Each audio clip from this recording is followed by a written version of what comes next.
you awake? I thought I heard you get up. Yeah, I'm awake. Sorry, I just can't sleep. Are you thinking about him? Yeah, a bit. Usually get back to sleep, my love. I'm fine. No, it's okay. What else is on your mind? I don't know. It seems weird, but I had one of the most vivid dreams of my life. I saw a fox on a snowy mountain, just looking confused and worried. Those eyes.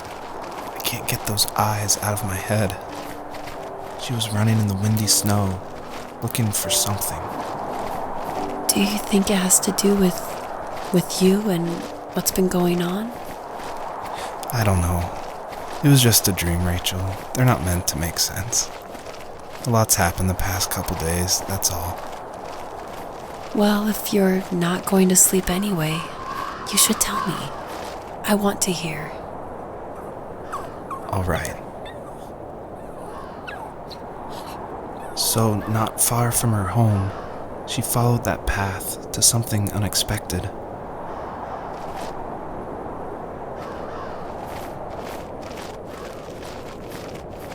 She couldn't stay, though. She had to find her other 2 children. So she took that path.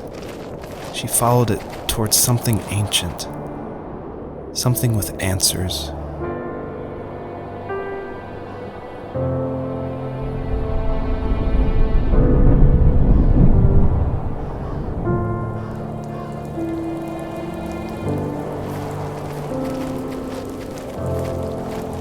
The fox looked high and low, searching for any sign of her cubs. Points of light showed the way to this ancient tree. It was as if each one had a story to tell, all their own. The land was trying to tell my story, too. I felt like I was right behind her the whole time.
Wasn't he like a lumberjack? That's one way of putting it. If wood was a canvas, and a carving knife was his paintbrush. Even after working a 50-hour week, even after his hands were more splinters than skin, he would bring home the nicest piece of Alaskan weeping cedar and make me toys. That wooden train was the first toy I can remember, and I loved it. I just knew from a young age I was going to be a lumberjack, like my father.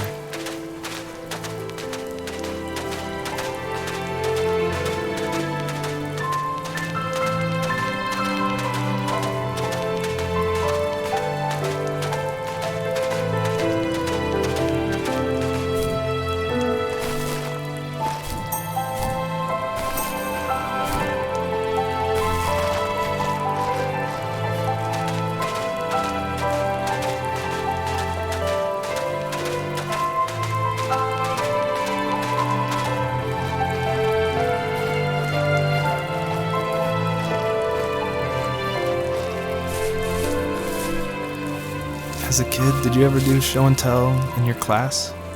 Yeah, I think I only did it once, when I was in the 4th grade. You know how my life was around then. I wanted to show my class what helped pass the time and distracted me. So I brought a dozen paper cranes I had made. I think I told everyone how badly I wanted to be a bird and fly, embarrassingly enough. Don't be embarrassed. Every kid wants to fly. For me, it was another toy from my dad, a wooden boat. I remember guarding it so carefully in my hands as I walked into class. When I sat down, a group of boys immediately made fun of it. They asked which trash can I found it in, or why an ugly log was my favorite toy. When I got up, I didn't even want to tell them my dad had carved it. I said it was a joke gift my friends had given me. Kids can be so cruel. Some of them are. I shouldn't have let them get to me, but it did. It's amazing we bounced back at all.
My teenage years were full of sketching, angst, and trouble. I wasn't popular or unpopular. Maybe just forgettable. I guess that gave me a sense of freedom. So I hung out with crazy kids, doing crazy things, even though I mostly just watched the chaos ensue. We did it all. Put fireworks in mailboxes, hide roadkill in people's garages, break windows of the barber shop in Anchorage. My dad was furious, but he was so busy working he couldn't do much to stop me from going out. I think being an adult means there's no one to stop you making hard decisions. He had to make a living, and he couldn't be in two places at once. Yeah, I realize that now. But at the time, I was sure he was more interested in growing his business than what was going on with me.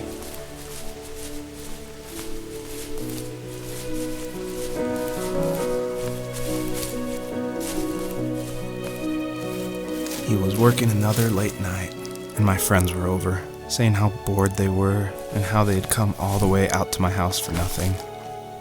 One of them mentioned how that old, ugly beyond belief truck was still in the garage, and how we should take it for a spin.